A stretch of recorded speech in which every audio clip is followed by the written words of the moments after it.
Olá, turma! Sejam todos bem-vindos a mais um momento de troca, mais uma aula de criação e comunicação publicitária. Eu sou o professor Jocélio e estarei aqui com vocês aprendendo, construindo aí novos saberes, né? E estamos num momento muito importante, nós estamos na semana SEI. Olha aí na tela para vocês, nós estamos então no primeiro bimestre, na semana de estudos intensivos, criação e comunicação publicitária. Essa é a primeira aula dessa semana SEI, nós teremos 3 aulas aí especiais, retomando o que a gente viu até agora deste componente. E não estou sozinho, estou com ela, nossa querida parceira aqui da nossa aula, Prof. Fernanda. Seja bem-vinda. Obrigada. Então, professor Jocélio, explica aí para mim. Então, essa aula é uma aula que nós já tivemos, a gente vai rever, porque foi uma aula muito importante. Isso, nós vamos rever, né? Vamos retomar todos os nossos conceitos através de uma aula que a gente já teve e retomar o que a gente foi aprendendo aí, construindo dos nossos saberes sobre esse componente tão diversificado, tão interessante que é a criação e comunicação publicitária. Pro? Bora lá, então. Então vamos embora. Então, começando, tem aí um lembrete para vocês na tela com as competências e as habilidades, tá? E o nosso objetivo de sempre que é pesquisar e analisar sobre a comunicação visual em diferentes linguagens, tá certo? Nós temos também aí na tela sempre os nossos boas-vindas, né? O seu seja bem-vindo. E quando eu pensar que aprendi a viver, terei aprendido a morrer. E aí, Prof. Fernanda, será que Leonardo da Vinci estava certo? Olha, acho que sim, é profundo isso aí. Caramba. Não é pra gente aprender a viver, eu teria aprendido a morrer? Será que então quer dizer o quê? O que você pensa assim? Que a gente tem que deixar algumas coisas para trás para reaver novos aprendizados. E eu percebo também que assim, a gente está sempre aprendendo com essa frase, né? Porque lá, quando eu morri, quer dizer, ainda estou aprendendo, quer dizer, quando o nosso aprendizado nunca acaba, né, Prof. Fernanda? Exatamente. E é por isso, com essa frase, que a gente está abrindo a nossa Semana SEI. Lembrando aí, o nosso aprofundamento é de linguagens e tecnologias, hashtag se liga na mídia, com a unidade curricular 1, tá na mídia, tá no mundo, gente. E esses são os nossos materiais necessários, você pode tirar um print também, lembrando que estamos na semana de estudos intensivos, tá certo, pessoal? E quando a gente fala em retomada, pessoal, a gente sempre pensa assim, o que eu posso lembrar, o que eu posso pensar? O que eu aprendi, né, dentro de um contexto? Claro que a gente não chegou no final da nossa jornada com relação a esse componente, mas o que eu consegui aprender agora? No mínimo, algumas coisas aí a gente começa a relembrar, não é, Prof. Fernanda? Bom, com certeza. Nossa, a gente já passou por um caminho com muita bagagem, muita ferramenta. Exatamente. E para a gente começar a relembrar, olha só, a ideia para vocês é que vocês façam aí um mapa conceitual, um mapa mental, que você possa colocar as suas impressões. Tenta buscar as palavras que a gente conseguiu desenvolver dentro do nosso componente. Então, todas aquelas palavras, alguns termos de peças publicitárias, de possibilidades nas redes, que a gente foi aprendendo aula a aula. E vai construindo esse vocabulário, que você pode também usar, muitos deles aí usando a língua inglesa, a língua portuguesa, já fazendo um link com os outros componentes, para que a gente possa começar a perceber, né, mensurar o que a gente adquiriu, pensando em nutrição estética, pensando em aprendizado, pensando em conceito. Na tela aí para vocês tem uma sugestão, tá? Esse é apenas uma ideia aí que vocês podem construir de como a gente se relaciona nesse componente. Então você pode pensar em outras possibilidades, outros desenhos, figuras, registrar no seu caderno através do diário de bordo, escrita, da forma visual. Eu sempre penso com a questão pensando nas duas, né, na linguagem verbal e também na linguagem visual, para que a gente possa contemplar as ferramentas que tem dentro da comunicação publicitária. E aí a gente tem algumas palavras, olha só, nós temos alguns termos que nós vimos nas aulas. Então tivemos comunicação intrapessoal, que é aquela comunicação que conosco. Você lembra dessa, Prof. Fernanda? Lembro também do leitura de imagem, que a gente fez junto. Nós fizemos várias leituras de imagem, né? A gente trabalhou a leitura de imagem subjetiva, leitura de imagem acadêmica, que está ali do ladinho, ó lá, subjetivo e acadêmico. Nós também falamos um pouco sobre a comunicação interpessoal, que é essa que quando eu converso, estou fazendo com vocês nesse exato momento, né? Eu falo com outro. vimos algumas peças publicitárias. Olha só, a gente viu o pôster, a gente viu o banner, nós vimos também o cartaz, nós falamos sobre um pouco sobre layout, né? E também vimos esse campo vasto que é o social ADS, né? O social advertising, que é aquele campo onde a gente explora a propaganda dentro da internet, dentro das redes sociais, que é tão latente, tão potente hoje em dia, não é verdade? E, dando continuidade, você sabe a diferença entre plágio e leitura? Aí a gente vai retomar essa aula falando um pouquinho de ideias originais. Então a gente viu que nós temos todo um caminho, um processo ali, né? Vimos várias peças publicitárias, a gente falou sobre criação. E como é que a gente cria sem cometer aí o plágio, né? Qual que é a diferença entre o plágio e a releitura? Prof. Fernanda, você tem ideia? A gente já viu isso aqui nas nossas aulas. Lembro, o plágio é quando você copia igualzinho, você tira uma cópia. Esse é o plágio, não é legal, não tá nada legal, não usou nada seu. A releitura é quando você pega uma ideia já pronta e muda algumas características, imprime uma característica sua. Muito bem, Prof. Fernanda. A Prof. Fernanda é maravilhosa, já aprendeu tudo aqui com a gente. Pessoal, agora nós temos um vídeo para falar um pouquinho e ilustrar essa fala da Prof. Fernanda. Bom, plágio. O plágio, ele é o famoso Ctrl+C, Ctrl+V. É você pegar a obra de um autor, publicá-la e assinar como sendo sua. Ou ainda que você não assine, né, mas você deixa entender que ela é sua, ou seja, você não menciona o autor daquela obra. Também é plágio você copiar uma obra. Isso também é crime, isso é um plágio.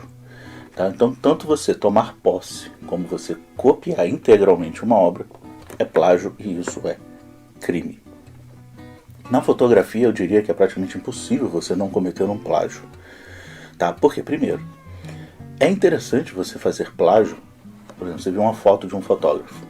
Você fala, eu vou imitar essa foto, vou copiar essa foto, com fins acadêmicos. Ou seja, eu quero me colocar no processo de realização dessa foto para eu aprender o processo dela. Fantástico, maravilha. Mas se você publicar, é plágio. Mas, por exemplo, se você faz um curso de fotografia, um workshop de fotografia na prática, ou um encontro fotográfico, pronto. Encontro fotográfico é praticamente inevitável de você não fazer um plágio. Porque você tem muitas vezes o mesmo set, a mesma modelo, a mesma roupa, a mesma maquiagem, o mesmo penteado, a mesma pose, com a diferença que está você aqui e outro fotógrafo meio metro de você, ou você está agachado, tem outro fotógrafo meio metro acima e tal. É praticamente um plágio, é um plágio. Ainda que a linguagem visual de cada um seja diferente, ou seja, a setagem da câmera, a profundidade de campo, né, a quantidade de luz que vai deixar entrar na cena e tal, e a pós-produção também seja diferente, é praticamente um plágio, né? Então, é praticamente inevitável, mas tem que se tomar cuidado, porque é um crime, tá? E é preciso bom senso. No caso de um encontro fotográfico, quem é o autor? Quem fotografou primeiro? Quem publicou primeiro? Então, bom senso. Releitura. Releitura é mais simples. Releitura é você pegar uma obra e reescrevê-la do seu jeito. Então, Van Gogh fez releitura. E aí, turma, tá vendo só? A gente conseguiu então mensurar agora a diferença do plágio para a releitura. Então a releitura ela traz o quê? Uma nova roupagem, uma nova ideia com base com referência na obra original. Já o plágio é quando eu me aproprio, né, de um processo criativo, de uma obra, né, de alguém, e digo que é meu, né? Não dou os devidos créditos. É diferente quando a gente cita, né? Faz uma referência, né? Então eu peguei essa imagem, essa foto, essa fotografia e eu copiei. Não, mas eu coloco lá na legenda, olha, obra inspirada na fotografia tal, do artista tal, do ano tal. Então eu dou os devidos créditos quando eu faço a releitura. Agora, quando eu faço o plágio, eu não falo nada. Fiz, né? Fui eu que desenhei essa obra aqui atrás. O que você acha, Prof. Fernanda? Não, acho que essa aí ainda dava pra dar um crédito, porque tem um buraco no meio, né? Se a gente colocar qualquer coisa ali ainda... Gente, então nós temos aí na tela para vocês um conceito, tá? Sobre o que é plágio, a gente falou bastante, mas quando vocês desenvolverem o processo de pesquisa de vocês podem complementar, tá? Então é a ação ou efeito de plagiar, de expor, ou de mostrar uma obra intelectual de outra pessoa como se fosse de sua própria autoria. A apresentação que alguém faz de algo como se fosse de própria autoria, quando na verdade foi criado por outra pessoa ou pertence a outra pessoa, né? A outro alguém.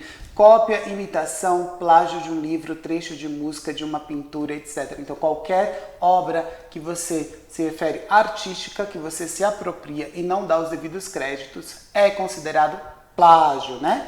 E aí a gente chega agora nesse momento recriando anúncios de forma ética. Então se a gente entendeu que o plágio ele não pode acontecer, a gente tem que dar os devidos créditos, e agora a gente vai experimentar criar uns anúncios agora de forma ética. E eu trouxe aí uma releitura de uma obra muito famosa. Você conhece essa obra, Pro Fernanda? Fui eu que produzi a obra original, viu? A original, se você falasse que foi você que produziu essa aí, eu até acreditava, né? Mas eu conheço sim. Mentira, gente. Estamos falando da obra mais famosa, né, do mundo, que é a Mona Lisa. Por isso que o Pro pega ela, porque primeiro que ela tem os direitos autorais livres, segundo porque tem muita releitura, muita mesmo, né, construída em cima da Mona Lisa. Então nós temos essa proposta aí, né? Então qual é a referência desse artista? Então a gente vai buscar a origem do artista primeiro. Então eu vou lá, vejo, foi a obra renascentista de Leonardo da Vinci, La Gioconda, né, a Mona Lisa, famosa. Só que aí a gente tem uma nova roupagem, né, tem uma releitura da mesma.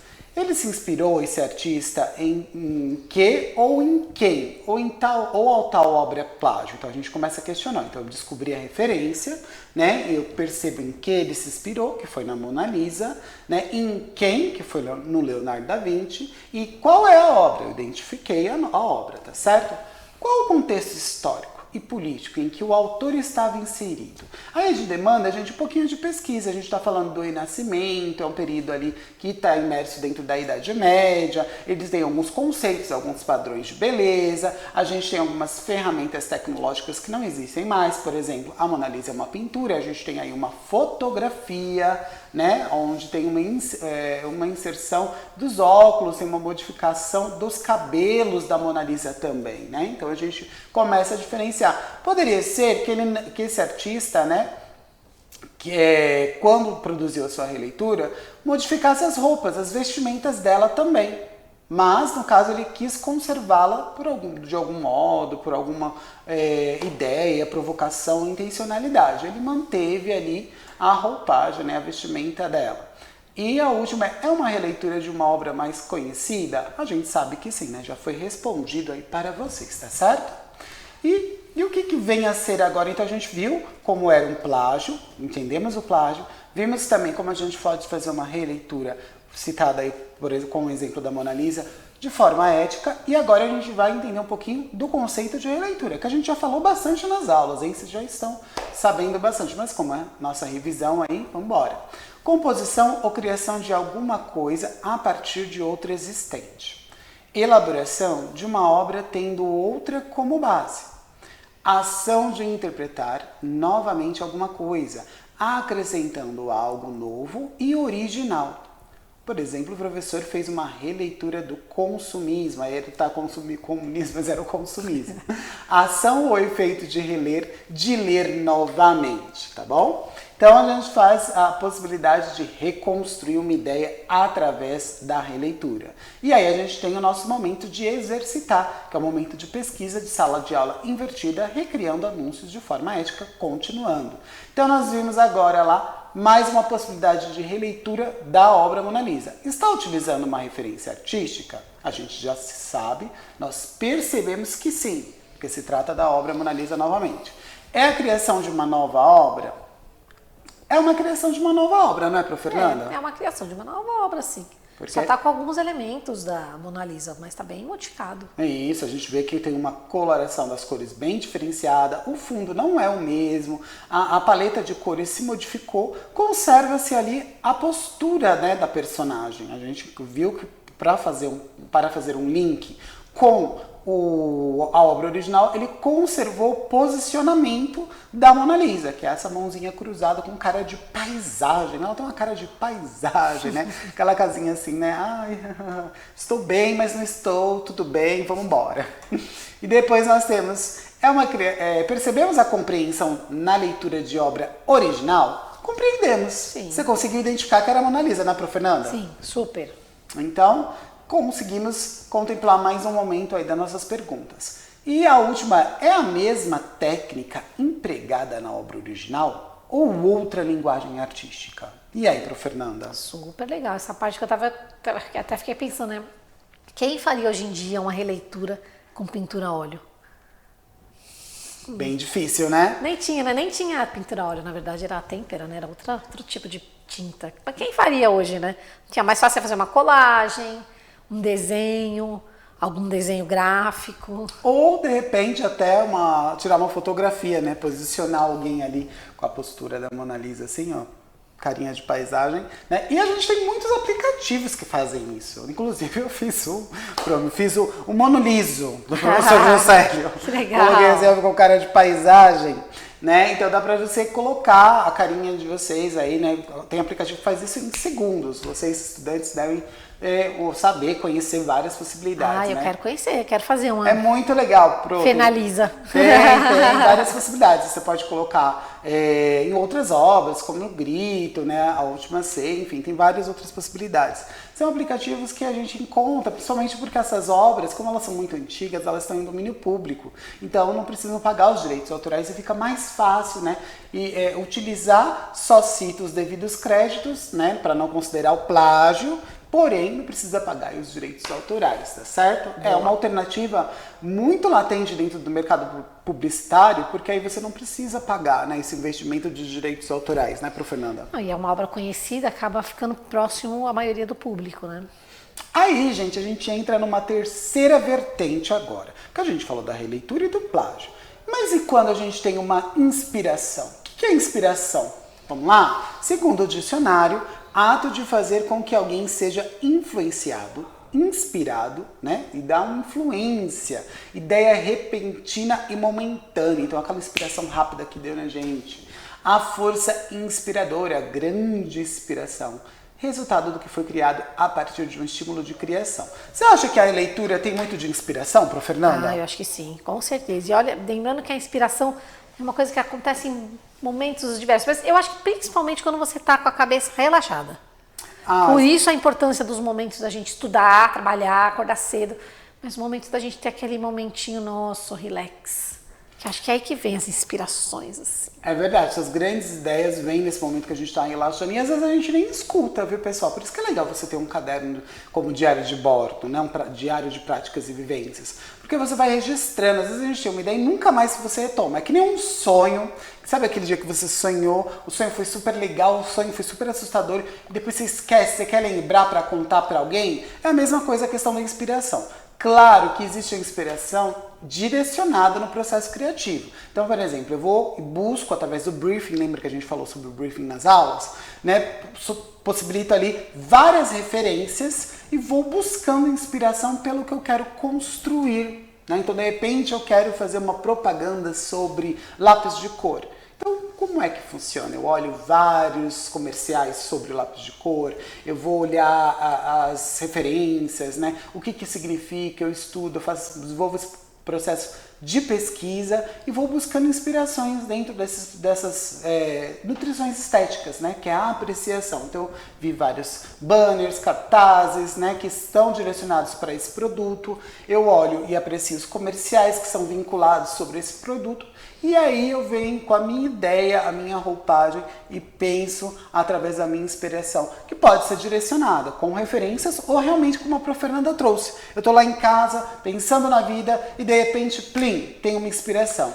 Mas eu concordo com você, a inspiração ela não vem assim com, nada, tem nada na minha cabeça, tem que ter coisa na cabeça para ter inspiração, né? Tem que ter ferramenta, tem que ter aquele arquivo aqui dentro que você tem várias fichinhas essa que você construiu assistindo filme, assistindo vídeos, estudando, aí naquele momento de relaxamento vem. É um repertório pessoal, né, de vocês, repertório acadêmico. Então, tudo que vocês viveram, se vocês viajaram, se vocês saíram, se vocês consumiram alguns filmes, séries, livros, Tudo isso que vocês vão aprendendo com a vida, né, que vai se transformando, aumenta sempre o repertório pessoal de vocês. E o acadêmico é tudo que a gente busca dentro dos centros, né, de pesquisa, centros acadêmicos, como a escola. A escola vai trazendo uma bagagem para vocês e vai aumentando o repertório pessoal de vocês. O acadêmico, ele está dentro do repertório pessoal, tá certo?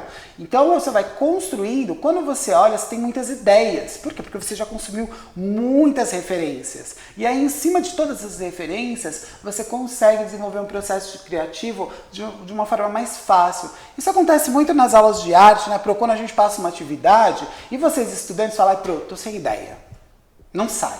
Você fica lá 50 minutos, às vezes 2 aulas, pensando, professor, não saiu uma ideia de criar um comercial com lápis de cor, não é, pro Fernanda? É verdade.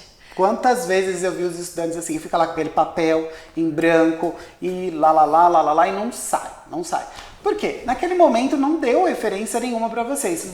Hoje a gente tem internet, você dá um Google lá, né? Dá uma pesquisa, você joga na internet e você consegue ter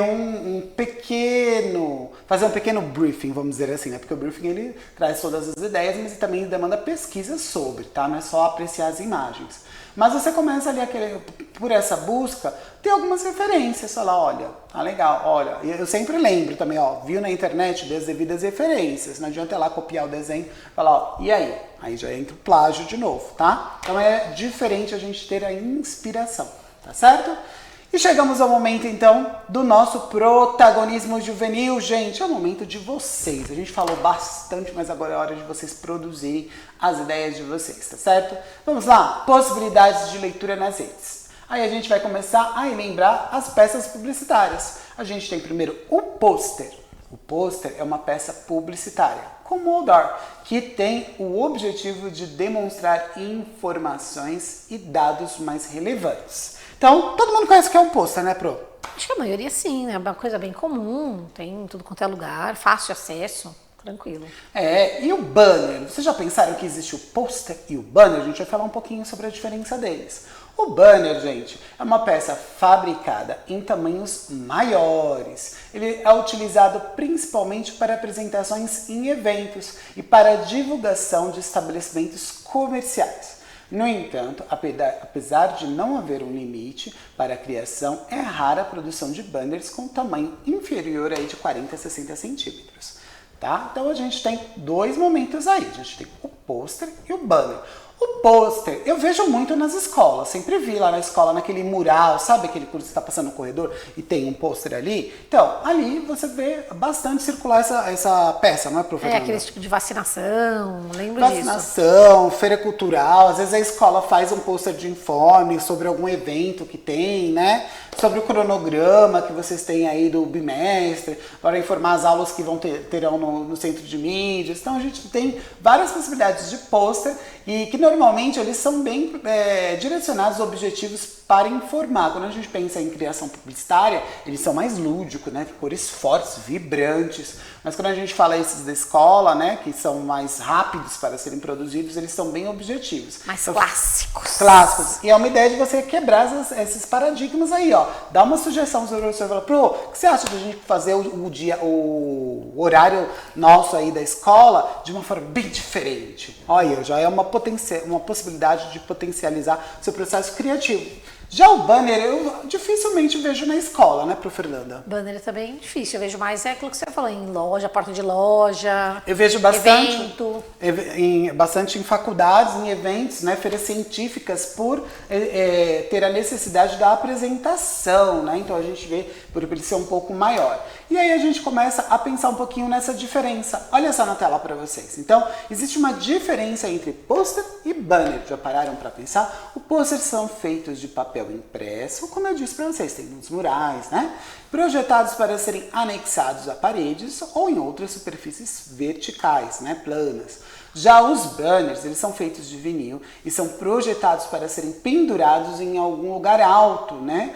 Ocupado aí pelas pessoas. Essa é a principal diferença entre eles. Então, gente, ó, o tamanho e o material. Então, o pôster ele tem ali uma média de A3, A4, com aquela folhinha de sulfite um pouquinho maior. Já o banner não, ele é bem maior, né? Vocês viram aí que no mínimo de 40 a 60 centímetros ele tem um outro material, né? Por quê? O banner, normalmente, ele é reaproveitado. Tá? Então, às vezes a gente tem um espaço lá onde, se você for colocar um preço, ele tá só numa cor para que você faça a interferência lá com uma caneta ou um giz, né? A gente vê bastante isso com relação ao banner. O pôster não. O pôster ele normalmente é feito de papel porque ele tem uma validade. Né? Claro que pode ser que o banner também tenha, mas às vezes tem uma validade, então a gente não tem um tempo muito grande com ele, né, pro Fernando? O banner também ele é feito em gráfica, ele é um material mais custoso, né? Exatamente. Então, se puder reaproveitar, é até melhor pela reciclagem também, né, pela natureza. Sim, e também teve uma vez que eu fiz um trabalho com os estudantes que foi com banners velhos, a gente pintou em cima dos banners, tinha uma gráfica, ia jogar vários materiais fora, eles doaram para a escola, o que a gente fez? Usou como tela. Aí, ó, uma ideia para vocês. Recortei, reutilizou. E usei como adorei, tela. ótimo, adorei. Muito bem, então, ó, para vocês, então, a nossa atividade na tela, crie releituras, cartazes, pôster, banners, de diferentes anúncios publicitários. Cada time deve expor sua criação, destacando os valores vinculados pelo anúncio original e como foram modificados a partir da mobilização de elementos formais. Então você pegou o anúncio principal, modificou, fez uma releitura e criou aí um cartaz, pôster ou banner. Aí você busca aí as perguntas norteadoras. Quais ferramentas tecnológicas vocês podem utilizar? Lembrando, gente, que a gente tem aí os banners, mas a gente pode utilizar a tecnologia a nosso favor. Dá para criar tanto pôster, cartaz ou banner dentro de aplicativos, né? Trabalhando na arte digital. E o que é uma releitura? E o que é plágio em arte e em fotografia? Lembra que a gente teve um vídeo falando sobre a fotografia e o plágio, né? E a releitura também é uma ideia para você retomar, pensar com essas perguntas norteadoras para que a gente possa aí desenvolver o nosso processo de pesquisa, tá certo? Eu tenho agora uma ideia aí na tela para vocês de como criar um pôster rapidamente, gente. Claro que aqui eu usei o PowerPoint, vocês podem usar outros recursos aí, tá bom? Então, ó, vamos lá, a gente tem a folha em branco. Então tem a folha em branco, pode ser um cartaz, a cartolina, a sulfite, o que você tiver aí na sua realidade escolar. Aí eu coloquei uma imagem, olha só, que eu posso recortar ou desenhar, tá bom? Então depende, tem sempre aquele estudante que desenha, né, muito bem, ou você que tem um pouco mais de dificuldade com desenho pode recortar. Eu peguei uma releitura já pronta, tá? Mona Lisa aí em 3 momentos, tá certo? Aí a gente pensa no nosso texto, na linguagem verbal, criação e comunicação. E aí, diz alguma coisa? Não, né, gente? Está incompleto. Então a gente começa a colocar mais elementos. Olha, deixa mais descontraído. Eu coloquei aí o smile, né? Um sorrisinho de óculos. E completei com as minhas palavras-chave, que foi o yeah aí e a publicidade que está embaixo. Então, a criação e comunicação publicitária.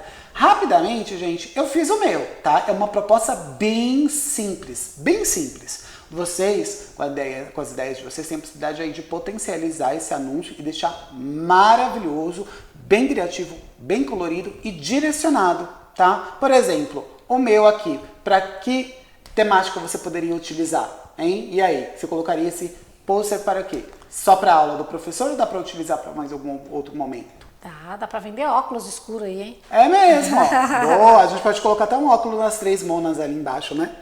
E assim, pode usar a tecnologia como o professor usou, mas pode usar o tradicional, papel, lápis, lettering, que os alunos são tão expert colagem, nisso, recortar, tudo isso que a Pro trouxe aqui eu pra sou gente. dessas, da colagem, não sou muito boa no desenho não, mas É eu ia pedir ajuda pro meu amigo que faz lettering e desenho, aí junta 3 amigos, faz um. Eu também não consigo, eu poderia ir bem no desenho, mas no lettering, minha letra não ajuda, viu, gente? Minha letra não é nada artística.